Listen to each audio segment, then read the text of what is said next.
Shalom. This week in the land of Israel, we are reading Parashat Emor.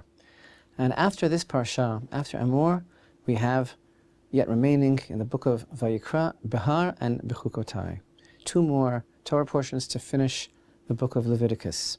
So until now, throughout this entire book of Leviticus, which we've been referring to consistently as the heart of the Torah, the manual for bringing the Shekhinah into this world, the manual for administering the Holy Temple, we've been learning all about what's been called consistently the Ohel Moed, the tent of meeting, which of course is the tabernacle, which was to develop, to evolve throughout history into permanent structure of the Holy Temple.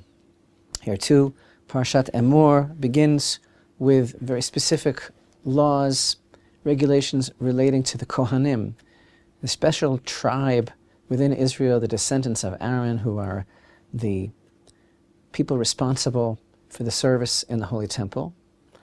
Something happens here in Parashat Emor which is very noteworthy.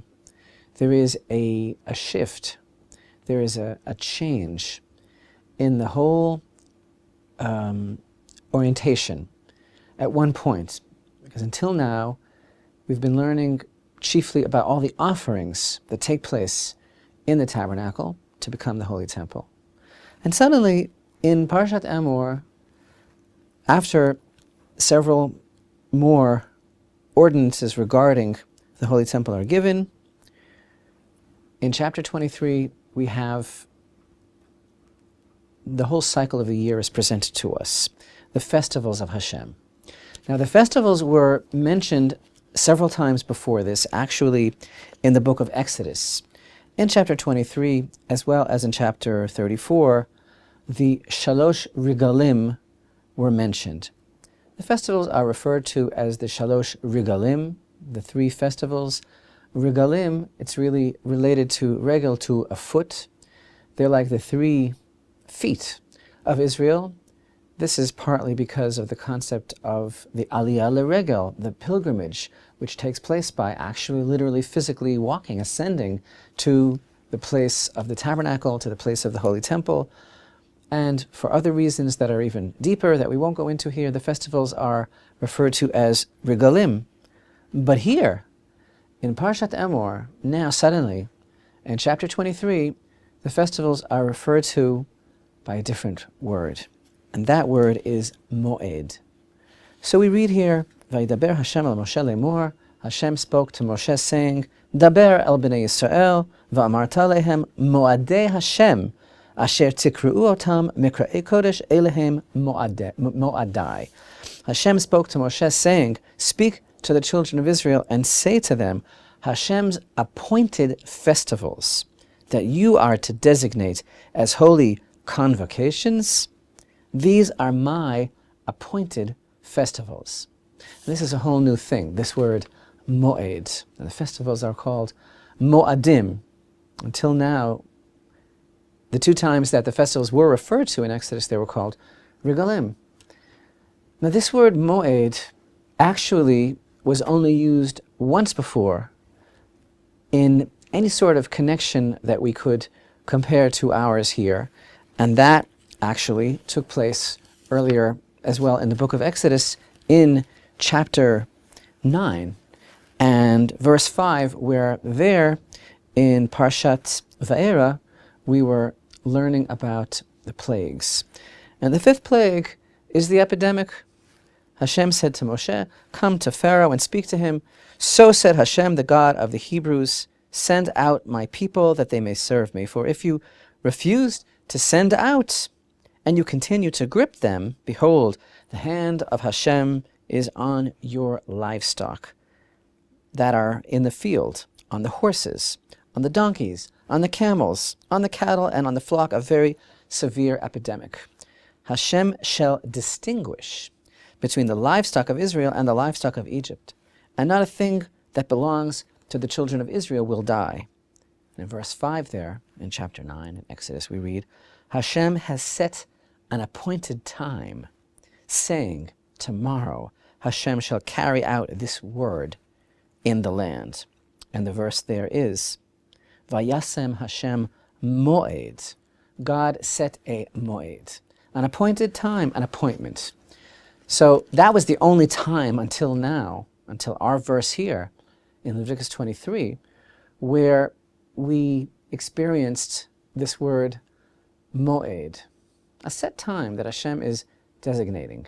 But obviously, and here's the point, and this is really rather amazing, we've been hearing this word now tens of times, almost 100 times, until now, in relation to the Ohel Moed, in relation to the tent of meeting, which is the tabernacle. And now, suddenly at this point, the Shalosh Regalim, the 3 festivals, are also referred to as Moed, as meeting. And what's really also amazing to note about the point at which we're at right now, when I am hovering over chapter 23 in Leviticus, this is also a major shift until the end of the book now. For the remaining Torah portions, we're no longer going to be learning about the offerings in the temple. We have some very specific material that we're going to be given about the temple, about aspects of the service. We're going to be hearing about the sabbatical year, about the Jubilee, about Levite cities, about all sorts of things in connection with the temple, and certain services also, but not the offerings and anything that we are hearing now from this point also in this chapter. The offerings that are mentioned are only in relation to the festival. So there is a paradigm change now from this point on. It's like at this chapter we're already finished with the ordinances that we've been studying about until now in the Ohel Moed, the things that are of and concerning and applicable to the Ohel Moed. And now there's some sort of switch, and we're learning about Moed. And of course, you got it. This very much conjures up for us the concept of the space-time continuum, which I'm sure we're all very familiar with in physics. Space-time, or the space-time continuum, is any mathematical model that combines space and time into a single continuum. Space-time is usually interpreted with space as being 3-dimensional and time playing the role of a 4th dimension that is of a different sort from the spatial dimensions. From a Euclidean space perspective, the universe has 3 dimensions of space and 1 dimension of time. I know you're very familiar with this. By combining space and time into a single manifold, physicists have significantly simplified a large number of physical theories, as well as described in a more uniform way the workings of the universe at both the supergalactic and subatomic levels. And what's really amazing to us is that this concept of combining space and time into a single manifold is exactly what the Torah is doing here. Because what the temple is in space, the festivals are in time. The temple is a way for us to focus completely on the presence of God and the spatial dimension. We're totally fixed on our relationship with God, and He's very near. He's always very near. He's always very near, but with the concept of the temple in our midst, we're able to really live that concept. That concept becomes for us much more real. And so too, in the concept of the festivals. God is very near. At this time which is so imbued with the element, the aspect of the meeting that took place between Hashem and His people at this time, and of course the Jewish conception of holiday observance that we always speak about, that we're reliving that time now. Again, He's very near.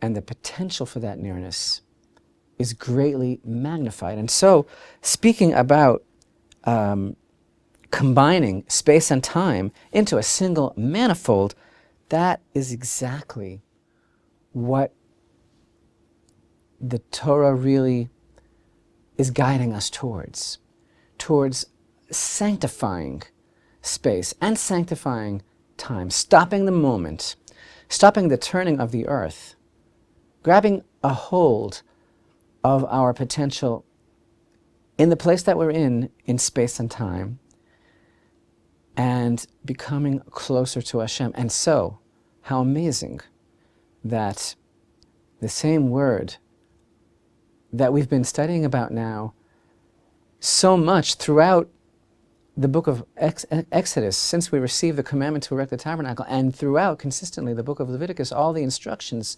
for its administration and for its service, we've been talking about the Ohel Moed, the tent of meeting. And now at this point, and we've finished with these laws, Hashem has finished with that idea, as it were, of sacred space, the spatial dimension, and now we're taking that very same aspiration, and in fact, that very same commandment, and the Torah is applying it to the dimension of time, using the same word. That's the giveaway. It's unbelievable. And here, the festivals are no longer referred to as regalim, but as moadim. And Hashem says moadai, my appointed time. Just as we read in Exodus regarding that plague of the epidemic of animals, that God said, you're going to see that nothing's going to happen to any of the livestock of Israel, and I'm going to come and show you, and we're going to have an appointment.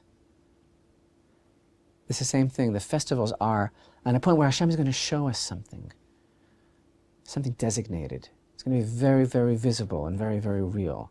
Just as in the Ohel Moed, space becomes the vehicle by which the reality of Hashem's presence is brought home.